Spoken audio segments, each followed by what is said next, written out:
Let's talk about Steve and Joe's relationship. How do the two of them get along? I mean, it's been well documented, their friction in the press. They've been called brothers, the toxic twins. Famous for his explosive screams and outrageous antics, Everybody got a doozy life to pay. he's giving real rockers a bad name. These are the exact words Steven Tyler used to destroy one of rock's biggest stars. The Aerosmith frontman did not just dislike these musicians. He waged full-scale wars against them, from backstage confrontations that turned violent to public feuds that split the rock world in half. Today we are counting down the top 5 musicians Steven Tyler absolutely despised. And trust me, some of these will shock you. Let's dive in. Number 1. Joe Perry. The legendary partnership between Steven Tyler and Joe Perry, often dubbed the Toxic Twins, has been a bedrock of American rock for decades. Yet it's also been a volatile crucible of creative brilliance and explosive conflict. From Aerosmith's nascent days in the early 1970s, Tyler and Perry were magnetic opposites. Tyler, the flamboyant showman obsessed with control; Perry, the brooding blues purist focused on the raw riff. This dynamic tension, however, fueled an undeniable creative synergy, giving birth to iconic anthems like Dream On and Walk This Way. Yet, behind the hits, friction mounted, particularly over songwriting credits and artistic direction. Studio sessions became a battleground, intensifying with rampant drug use that exacerbated their ego clashes. Engineers from Draw the Line sessions recalled violent screaming matches, with accusations of sabotage paralyzing the band. The breaking point arrived in 1979, when, amidst heightened hostility, Perry abruptly left, a personal betrayal for Tyler, who felt abandoned by the one person who truly understood him. While Perry attempted a solo career and Aerosmith faltered, both men spiraled. Miraculously, by 1984, they reunited, orchestrating a seismic comeback with albums like Permanent Vacation and Pump. Yet, old wounds lingered. Despite professional collaboration, their deep-seated rivalry persisted, a testament to their combustible chemistry, a mix of brotherly love, creative interdependence, and perpetual tension. As Tyler himself once admitted, they were like two sides of the same coin, capable of laughter one moment and absolute silence the next, forever walking a tightrope between vital connection and inherent volatility. Number 2. Sebastian Bach. Prepare for a dive into one of the more explosive and surprisingly personal feuds of late 80s rock, the battle between Aerosmith's Steven Tyler and Skid Row's Sebastian Bach. What began as subtle industry tension quickly escalated into a full-blown war of egos, sound, and style, highlighting the underlying fractures within the glam metal scene at its commercial peak. As Aerosmith staged a monumental comeback, reclaiming their throne after years of turmoil, a new generation of flamboyant frontmen emerged, none more audacious than Sebastian Bach. Tyler, a polished veteran, reportedly saw Bach not as an heir, but as an interloper. He made no secret of his disdain, allegedly calling Bach a cheap imitation and lambasting his high-pitched screams and exaggerated swagger as mere carbon copies of Aerosmith's perfected showmanship. While Tyler viewed his own stage presence as rooted in authentic blues, he saw Bach as peddling a superficial, all-glam, no-guts version of rock. Tensions boiled over during the 1989 Monsters of Rock tour, with backstage confrontations where Tyler accused the younger singer of stealing his signature moves. Tyler publicly slammed Bach in the press, branding him a symbol of everything wrong with the hair metal explosion: style over substance, image over talent. Comparisons of their vocal ranges only further enraged Tyler, who viewed such parallels as an insult to his hard-won originality. Insiders even claimed Tyler actively discouraged radio stations from playing Aerosmith and Skid Row tracks back-to-back, attempting to distance their sounds and audiences. This hostility, according to those close to Tyler, may have stemmed less from imitation and more from a deep insecurity about Aerosmith's continued relevance, as Bach, with his youth and rebellious aura, was attracting the very demographic that had fueled Aerosmith's initial rise. Despite Bach's enduring praise for Aerosmith's influence, Tyler's stance never seemed to soften, underscoring a feud rooted in a clash of generations and rock philosophies. Number 3.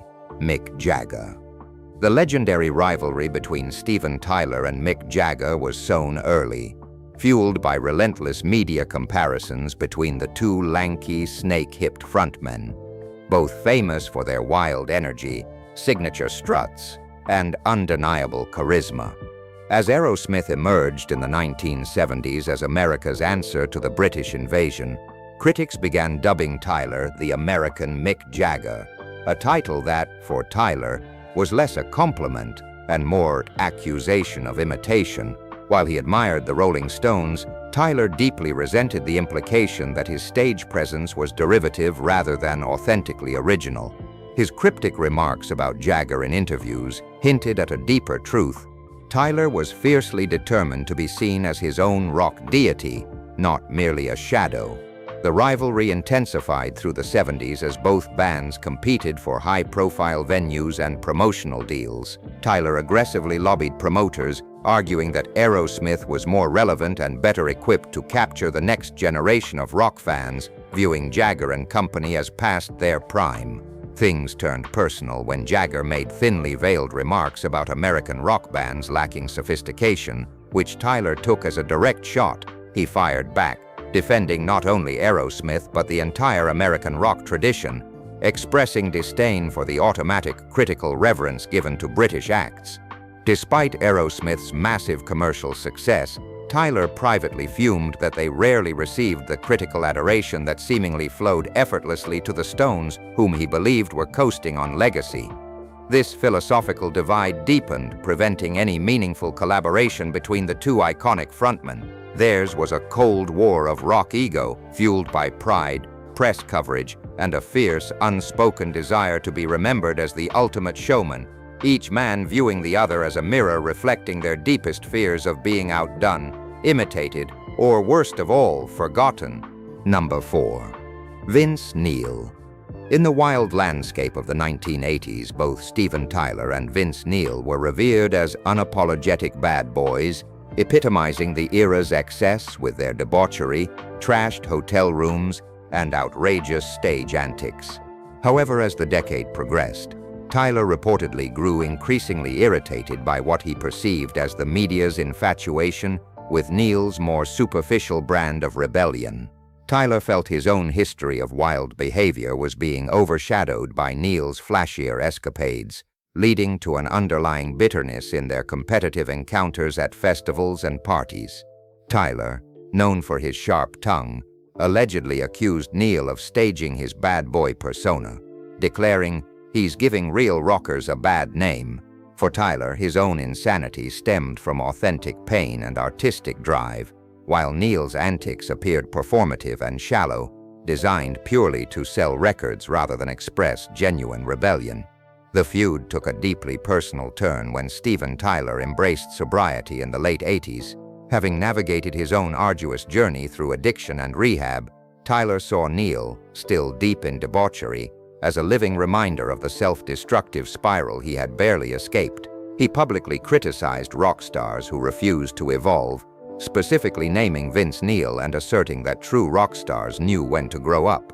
This wasn't merely a personal rebuke. It was a core component of Tyler's strategy to reshape Aerosmith's image as a band that had survived and matured.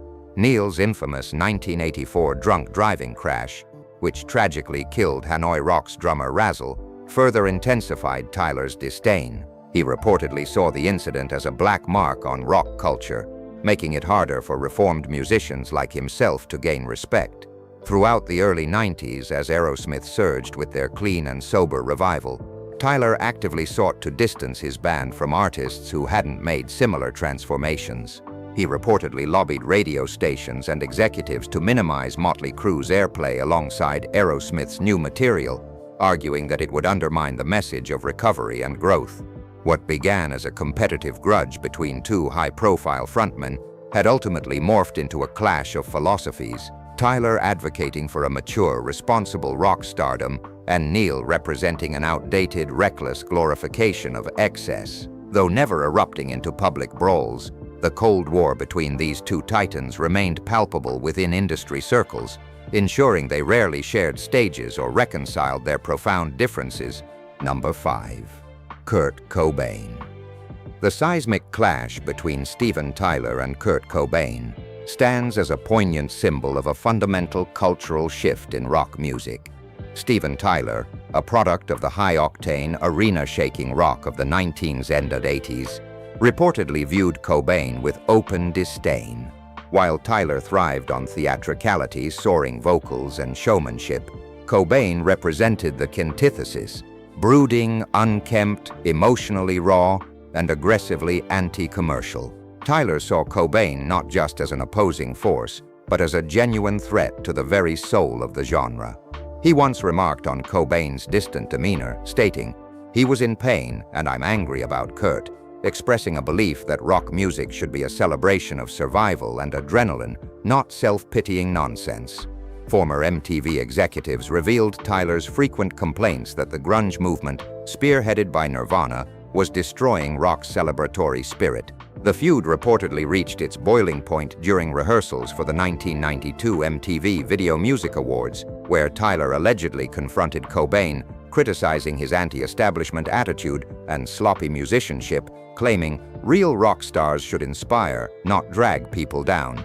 Cobain, never one to back down, reportedly fired back, labeling Tyler a corporate puppet and a sellout who had exchanged rock's rebellious heart for radio-friendly success. To Cobain, Tyler represented everything grunge sought to dismantle: flashy showbiz over substance, glamour over authenticity.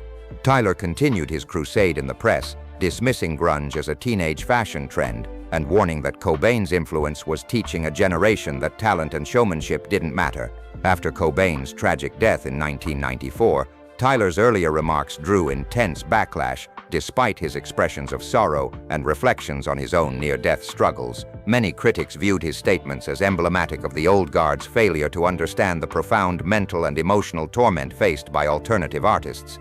While Tyler's approach celebrated survival through excess and energy, Cobain's music resonated by acknowledging pain and alienation. Their conflict was more than personal. It symbolized a chasm between two worlds, one devoted to the grandiosity of classic rock, the other desperate to express the unfiltered truth of a disenchanted generation. This enduring cultural divide between Tyler's disdain and Cobain's defiance remains one of the most stark examples in modern music history. What are your thoughts on Steven Tyler's reported feuds with these musicians? Share your comments in the section below. We hope you found this video insightful. Please don't forget to like, share, and subscribe to our channel for more content like this. Thank you for watching, and we'll see you in the next video.